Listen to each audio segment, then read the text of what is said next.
Chers amis du Club des Hommes en Noir, très heureux de vous retrouver pour cette nouvelle émission. Le thème dont nous traiterons aujourd'hui, je vous l'ai annoncé la semaine dernière, par 2 fois même, à travers le direct auquel j'ai eu la joie de participer avec vous. Et puis dans notre dernière émission, donc, nous allons parler d'un sujet important, grave certainement, qui est l'enfer. Vous savez que le pape François a répondu à un entretien. Au cours de cet entretien, il a dit qu'il espérait, non pas que l'enfer était vide, enfin il espérait que l'enfer était vide, mais il n'a pas déclaré stricto sensu que l'enfer était vide. En tous les cas, ça nous donne l'occasion de nous interroger, ou plus exactement, ça me donne l'occasion d'interroger mes invités sur ce qu'est l'enfer et éventuellement sur le fait qu'il soit ou non vide. Et puis nous, au cours de cette discussion qui sera certainement très enrichissante, je suis certain que les propos de mes invités nous donneront l'occasion d'approfondir plus largement ce sujet finalement assez important pour la vie de nos âmes. Je vous présente tout de suite ceux que j'ai la joie d'accueillir. Je vais commencer par le laïc de l'étape. Ça, c'est pas moi qui l'ai dit, donc je reprends pas ce mot à mon compte. Donc le cher docteur Delabriole, merci d'être présent dans ce club des Hommes en Noir. À côté de vous, pas forcément d'accord avec vous, mais à côté de vous, provincial lui aussi, l'abbé Hervé Benoît. Bonjour ou bonsoir Philippe. Les deux, vous pouvez dire bonjour, bonsoir, non seulement à moi, mais à tous ceux qui nous écoutent ou qui nous regardent. Et comme je suis vraiment très très aimable, c'est un genre de bonté, tout ça sous le regard abusé oui, du père d'Anziec. Je rappelle que vous êtes l'auteur d'un livre qui vient de paraître sur Saint Ignace, Maître Ignace, aux éditions Via Romana. Merci beaucoup pour cette publicité, Philippe. Je l'ai salué, j'ai cité son nom, mais maintenant je le salue, le père d'Anziec, mais qui vient aussi de province. En fait, je suis en train de me rendre compte que je vous ai exclu de la province, mais j'ai vraiment tort. Surtout que vous, je vous ai prévenu vraiment au dernier moment. Pas de problème. Donc merci beaucoup de votre présence. Et bonjour à tous et bonjour aux habitués et bienvenue à ceux qui nous rejoignent pour la première fois. Voilà. Très bien, on espère qu'ils sont nombreux. Et puis le Parisien de l'étape. Dans les limites du périphérique. Dans les... cher ami. Donc l'abbé Marc Gelfucci, merci monsieur le chanoine, puisque vous avez ce titre, donc je vais en abuser un petit peu. Merci de votre présence. Alors tout d'abord, pour parler de l'enfer, moi on m'a appris quand j'étais assez jeune que quand on abordait un sujet, il fallait commencer par définir les termes. C'est pas toujours ce qui se fait en fait dans les déclarations religieuses. Souvent on se lance dans des discussions sans avoir très clairement défini ce qu'étaient les choses. Donc ma première question, elle est excessivement simple. L'enfer, qu'est-ce que c'est ?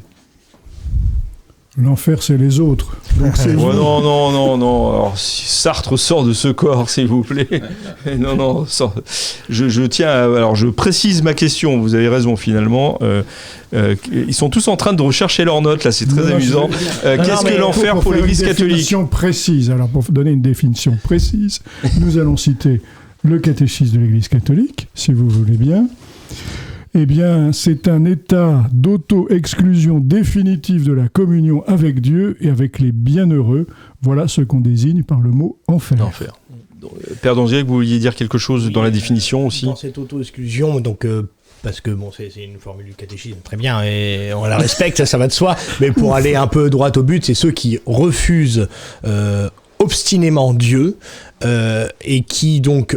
en ce qui concerne la nature humaine, qui meurt en état de péché mortel. Voilà, le péché mortel étant la mort de l'âme, étant une faute grave, commise en ayant conscience de sa gravité, et malgré sa gravité, on le fait quand même librement, volontairement. Donc il y a un refus affirmatif de Dieu, et qui fait que, hélas, on se prive de ses grâces et de son bonheur éternel. Voilà. Alors l'abbé, merci Père Dandiac, mais l'abbé Gelfucci est venu lui aussi avec ses notes, ses livres. Il est même venu avec un livre. Oui, donc je suis sûr qu'il cache sous la table comme un élève qui triche. Voilà. Je suis sûr qu'il a une définition aussi à nous donner. Chers amis, vous êtes en train de regarder le Club des Hommes en Noir. Je me permets juste de vous dire que saint Ambroise disait que nous ne serons pas jugés sur ce que nous aurons donné, mais sur ce que nous aurons gardé. Vous nous regardez ? Eh bien, ne gardez pas pour vous tout cela. Donnez-vous. Allez maintenant dans la description de la vidéo pour effectuer votre don. Un grand merci. Non, je préfère cette définition qui est très claire. Celle du catéchisme de l'Église catholique. Et sinon... quand même. Vous avez la définition plus large, qui est la définition des fins dernières. Nous vous écoutons. Et là, je prends le catéchisme de 1906, qui avait été fait pour la ville de Rome avec la bénédiction du pape de l'époque, et c'est pour ça qu'on l'appelle le catéchisme de Saint-Pidis, mais en fait c'était un catéchisme diocésain qui a été surélevé par le fait qu'il était enseigné à Rome, dans les paroisses romaines. Et approuvé par le pape. Oui. Et approuvé par le pape, donc, et c'est la question 968. Qu'entendez-vous par fin dernière ? Les saints livres appellent fin dernière les dernières choses qui arrivent à l'homme. Oui. 969, combien y a-t-il de fin dernière pour l'homme ? Combien y a-t-il de fin dernière ? Combien y a-t-il de fin dernière pour l'homme ? Il y a pour l'homme 4 fins dernières, la mort, le jugement, l'enfer et le paradis. Le purgatoire ne fait pas partie des fins dernières car on en sort. C'est un état de regret et de réparation dans la connaissance et donc sans mérite. Voyez. Et donc, pour aborder le thème d'aujourd'hui, pourquoi dites-vous que ce sont là les dernières choses qui arriveront à l'homme ? Je dis que ce sont là les dernières choses qui arriveront à l'homme parce que la mort est la dernière chose qui lui arrivera en ce monde. Le jugement de Dieu, le dernier des jugements que nous devons subir. L'enfer, le mal extrême pour les méchants. C'est très beau, les termes simples. Le paradis, le souverain bien pour les bons. Merci, monsieur l'abbé. Je reviens peut-être à la définition de... Vous vouliez intervenir, docteur, c'est vrai que je vous ai complètement exclu, là. Je peux rebondir, vous savez, en pratique. Je le constate, effectivement. Oui, vous savez, je voudrais faire un peu le psychiatre, une fois n'est pas coutume. Ce terme d'auto-exclusion est un terme d'une modernité contestable, car ce n'est pas nous qui décidons de notre destin en la matière, c'est-à-dire que ici-bas, nous gérons nos responsabilités, nous gérons nos facultés, nous gérons nos devoirs d'État, etc. Concrètement, comme disait Pascal, tout homme cherche le bonheur, tous les hommes cherchent le bonheur, même ceux qui vont se pendre. Voilà. Je ne crois pas qu'il y ait dans le monde, parmi les luxurieux les plus... dont Brigitte Bardot, qui s'en est convertie, semble-t-il. Ça, c'est une référence de génération.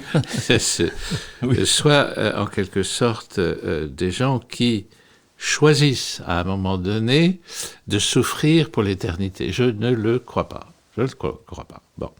C'est-à-dire qu'on souhaite avoir le beurre et l'argent du beurre, et finalement, comme disait saint Augustin à propos du bon larron, il leur a tout volé, même le paradis. Bon, mais à part lui, en définitive, voilà, notre destin dépend du bon Dieu. Oui, il dépend aussi des actes que nous posons, évidemment, et dont nous sommes responsables. Ultimement, le bon Dieu n'est pas le greffier de nos choix, il est le Père qui évalue, qui juge et qui châtie. Hein, voilà. Donc voilà, c'est-à-dire que c'est cette... Hadjadj a écrit aussi là-dessus, contemplant d'ailleurs le magnifique retable sur les fins dernières donc, des hospices de Beaune, hein, disant, voilà, là, on les voit, les damnés, ils ont honte d'eux-mêmes, ils s'en vont. Ils s'en vont pas, ils sont chassés. C'est pas pareil. Hein. L'abbé Benoît veut, je suppose, réagir. En tout cas, votre visage réagit. Parce que l'autre mot important qu'on n'a pas cité, qui se trouve dans la définition... Oui, mais sur lequel je vais vous interroger, mais est-ce que vous voulez réagir ? C'est sur le choix de la liberté. C'est parce que dans la damnation, il y a le choix que l'homme fait. Quoi que Dieu en veuille, si j'ose dire. Enfin, je ne suis pas théologien, je vais dire les choses de manière maladroite, mais je comprends ce que veut dire monsieur Labriole. Et pour le pousser et le titiller, je dirais donc, en fait, l'enfer est vide parce que Dieu aime tous les hommes. Parce que les hommes n'aiment pas tous Dieu. Alors là, vous allez un peu rapidement dans la discussion. C'était de la pure provocation. Moi, je voudrais quand même donc qu'on rebondisse sur cette définition. Oui, encore une fois, moi je pense qu'il y a quand même cet aspect sur lequel... le père Danziac aussi insistait, du choix que l'on fait de tourner le dos au bon Dieu. Est-ce qu'il n'y a pas les deux réalités, en fait ? C'est le choix... Pardon, vous vouliez peut-être... Oui, tout à fait, non, c'est ça, oui. Je pense qu'en fait, l'un n'est pas exclusif de l'autre. C'est-à-dire qu'il y a le choix...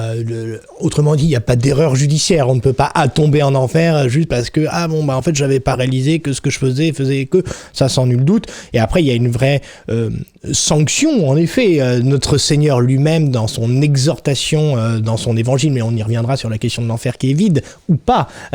On le dit tout de suite, en fait, il n'est pas vide, mais voilà. Mais c'est-à-dire que quand notre Seigneur met en garde sur les ténèbres extérieures, sur les pleurs, les grincements de dents, etc., notre Seigneur n'est pas quelqu'un qui crie au loup, alors que le loup va jamais arriver. Si vous voulez, notre Seigneur n'est pas quelqu'un qui dit finalement aux hommes que nous sommes, comme un père ou une mère de famille un peu décontenancé par la tenue de l'un de ses enfants en voiture qui est enragé et qui, souffrant peut-être d'un manque de pédagogie, lui dit « Si tu continues comme ça, je t'abandonne sur la route ».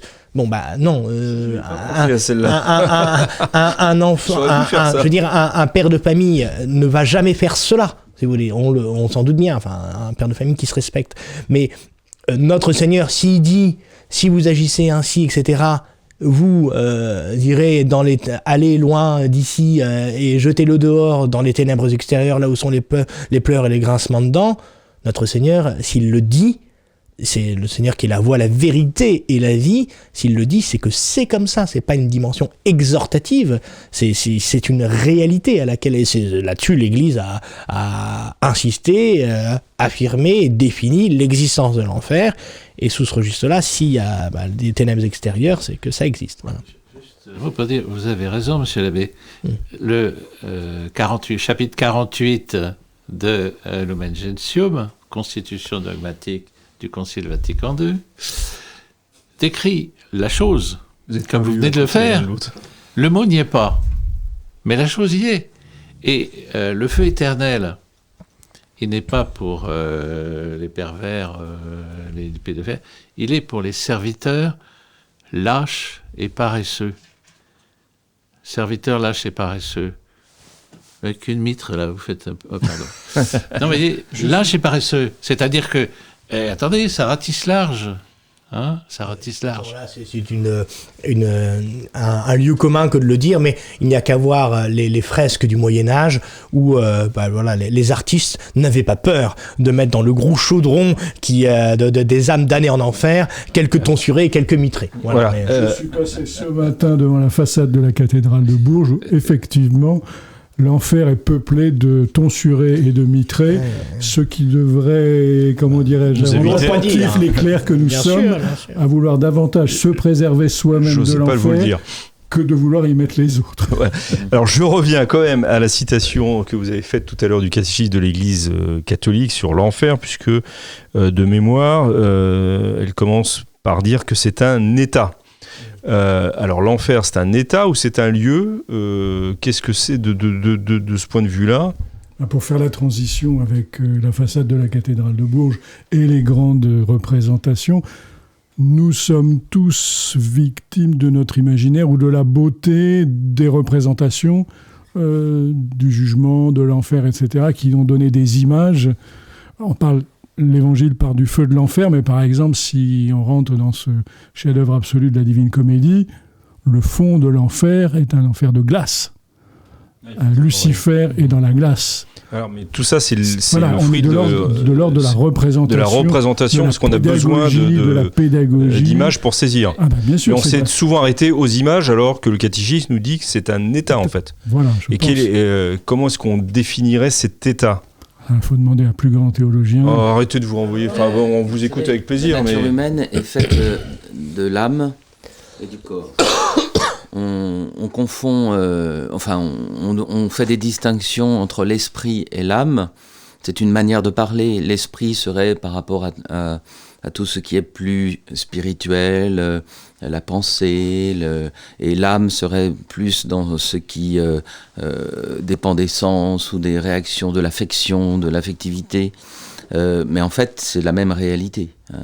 L'esprit, l'âme, c'est ce qui est immatériel et qui anime un corps. Et la personne humaine est âme et corps, tandis que les anges et les démons sont des purs esprits.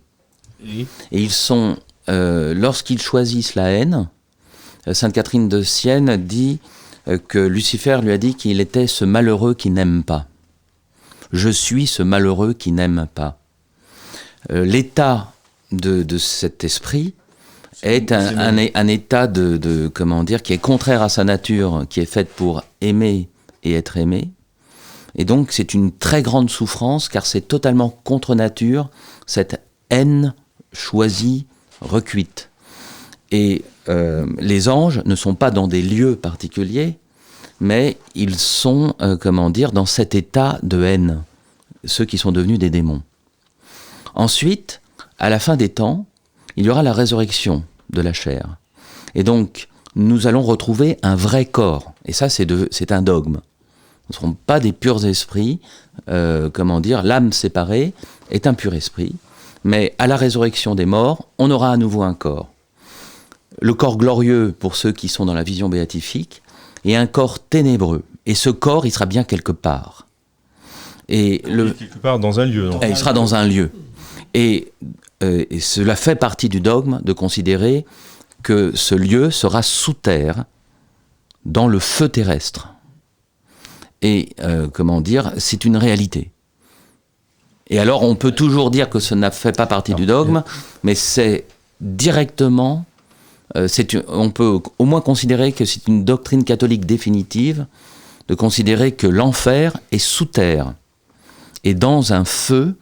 Et les théologiens, dans la définition commune,